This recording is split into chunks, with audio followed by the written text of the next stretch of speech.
Hi കൂട്ടുകാരെ, എൻ്റെ video കാണുന്ന എല്ലാ കൂട്ടുകാർക്കും സുഖമാണല്ലോ.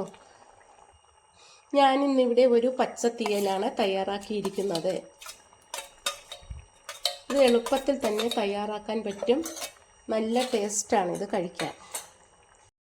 പച്ചത്തീയൽ തയ്യാറാക്കാനായിട്ട് ആവശ്യമുള്ള പച്ചക്കറികൾ വെള്ളരിക്ക, പടവലങ്ങ, കത്തിരിക്ക, വെണ്ടയ്ക്ക, ടൊമാറ്റോ, ചെറിയ ഉള്ളി, സവാള, ഇത്രയുമാണ് എടുത്തത്. ഇത് നമുക്ക് ചെറുതായിട്ട് അരിഞ്ഞെടുക്കാം. പച്ചക്കറികളെല്ലാം ഇതുപോലെ ചെറുതായിട്ട് അരിഞ്ഞെടുക്കണം. ഇനി ഒരു ചട്ടി അടുപ്പിൽ വയ്ക്കാം. ചട്ടി ചൂടാകുമ്പോൾ അതിലേക്ക് 2 ടേബിൾ സ്പൂൺ വെളിച്ചെണ്ണ ഒഴിച്ചു കൊടുക്കാം. വെളിച്ചെണ്ണ ചൂടാകുമ്പോൾ അതിലേക്ക് 1/2 സ്പൂൺ കടുക് ഇട്ട് കൊടുക്കാം. കടുകെല്ലാം പൊട്ടി കഴിയുമ്പോൾ അതിലേക്ക് ചെറിയ ഉള്ളി അരിഞ്ഞത്, വറ്റൽമുളക്, കറിവേപ്പില ഇട്ട് കൊടുക്കാം.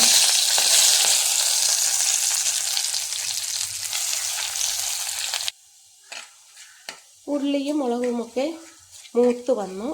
ഇതിൽ നിന്ന് നമുക്ക് കുറച്ച് കോരി മാറ്റി വയ്ക്കാം. അത് നമുക്ക് ലാസ്റ്റിൽ ഇടാനാണ്. അതുകൊണ്ട് ഇതിപ്പോൾ കുറച്ച് മാറ്റി വയ്ക്കാം. നമുക്ക് കുറച്ച് മാറ്റിയാൽ മതിയാകും. ഇനി ഈ എണ്ണയിലേക്ക് ഒരു 1/4 സ്പൂൺ ഉലുവ പൊടി ഇട്ട് കൊടുക്കാം. ഉലുവ ചതച്ചെടുത്തതാണിത്. അത് അതിലേക്ക് ഇട്ടൊന്ന് ഇളക്കി കൊടുത്തിട്ട് നമുക്ക് അരിഞ്ഞു വച്ചിരിക്കുന്ന പച്ചക്കറികൾ അതിലേക്ക് ഇട്ട് കൊടുക്കാം. പച്ചക്കറികളെല്ലാം ഇട്ട് ഒന്ന് വഴറ്റി കൊടുക്കാം.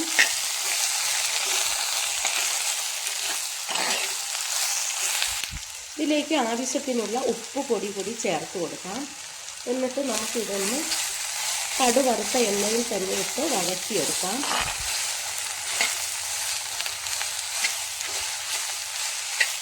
ഒരു 2-3 മിനിറ്റ് സമയം ഇത് വഴറ്റിയാൽ മതിയാകും. ഒന്ന് വാടി വരണം.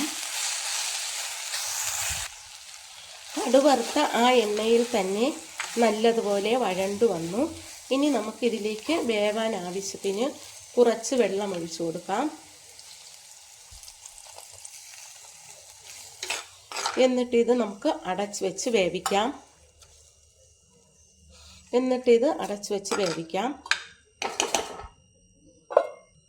പച്ചക്കറികൾ വേവുന്ന സമയം കൊണ്ട് നമുക്ക് ഇതിൻ്റെ അരപ്പ് തയ്യാറാക്കാം. 1 മുറി തേങ്ങ ചുരണ്ടിയതാണ് മിക്സിയുടെ ജാറിലേക്ക് ഇട്ട് കൊടുക്കുന്നത്. ഇത് നല്ല പച്ച തേങ്ങയാണ്. പച്ച തേങ്ങ തന്നെ എടുക്കണം ഇതിന്. ഇതിലേക്ക് 1/2 സ്പൂൺ മഞ്ഞൾപ്പൊടി ഇട്ട് കൊടുക്കാം. 1 സ്പൂൺ കാശ്മീരി മുളക് പൊടി ചേർത്ത് കൊടുക്കാം. 1/2 സ്പൂൺ മല്ലിപ്പൊടി ഇട്ട് കൊടുക്കാം. ചെറിയ ഉള്ളി അരിഞ്ഞത് ഇട്ട് കൊടുക്കാം. ഇനി നമുക്ക് അരയാൻ ആവശ്യത്തിനുള്ള വെള്ളം ഒഴിച്ചു കൊടുക്കാം. ഇത് നന്നായിട്ട് അരച്ചെടുക്കണം.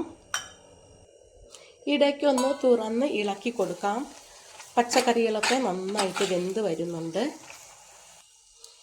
ഇപ്പോൾ നന്നായി വെന്തു. പച്ചക്കറികളൊക്കെ ഒന്ന് തവി വെച്ചൊന്ന് ചെറുതായിട്ട് ഉടച്ചു കൊടുക്കണം. ഇനി നമുക്കിതിലേക്ക് അരച്ച അരപ്പ് ചേർത്ത് കൊടുക്കാം. കാശ്മീരി മുളക് പൊടിയാണ് ചേർത്തത്. എന്നാലേ എരിവ് ഇല്ലാതിരിക്കത്തുള്ളൂ. അതുകൊണ്ടാണ് ആ മുളക് പൊടി തന്നെ നിങ്ങളും ചേർക്കണം. ഇനി നമുക്കിതൊന്ന് ഇളക്കി കൊടുക്കാം. ഇതിലേക്ക് ഇനി കുറച്ച് വെള്ളം കൂടി ചേർത്ത് കൊടുക്കാം. എന്നിട്ട് ഇത് എല്ലാം കൂടി നന്നായിട്ടൊന്ന് ഇളക്കാം. 1 ടൊമാറ്റോയാണ് ചേർത്തത്. പുളിപ്പിന് വേണ്ടി ഒരു ലേശം പുളിവെള്ളം കൂടി ചേർത്ത് കൊടുക്കാം.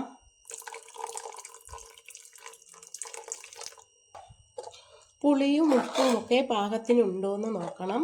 ഇനി നമുക്ക് ഇതൊന്ന് അടച്ച് വെച്ച് വേവിക്കാം. പച്ചത്തീയൽ റെഡിയായി വരുന്നുണ്ട്. ഇനി നമുക്ക് ഇതിലേക്ക് ആദ്യമേ മാറ്റി വെച്ചിരുന്ന കടുക് വറുത്തത് ഇതിൻ്റെ മുകളിലേക്ക് ഇട്ട് കൊടുക്കാം.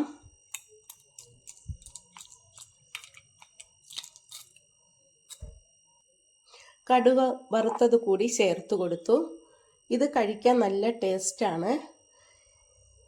ഈ തയ്യാറാക്കിയ ഈ പച്ചത്തീയൽ ഇഷ്ടമായെങ്കിൽ നിങ്ങളും ഇതുപോലെ ഒന്ന് ട്രൈ ചെയ്ത് നോക്കണം. നല്ല ടേസ്റ്റാണ് ഈ പച്ചത്തീയൽ കഴിക്കാനായിട്ട്.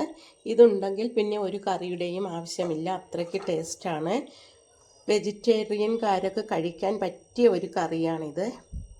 എൻ്റെ ഈ വീഡിയോ ഇഷ്ടമായെങ്കിൽ ആദ്യമായി കാണുന്നവരെല്ലാം എൻ്റെ ചാനൽ സബ്സ്ക്രൈബ് ചെയ്യണം, സപ്പോർട്ട് ചെയ്യണം. എല്ലാവരും എന്നെ സപ്പോർട്ട് ചെയ്യണം. താങ്ക്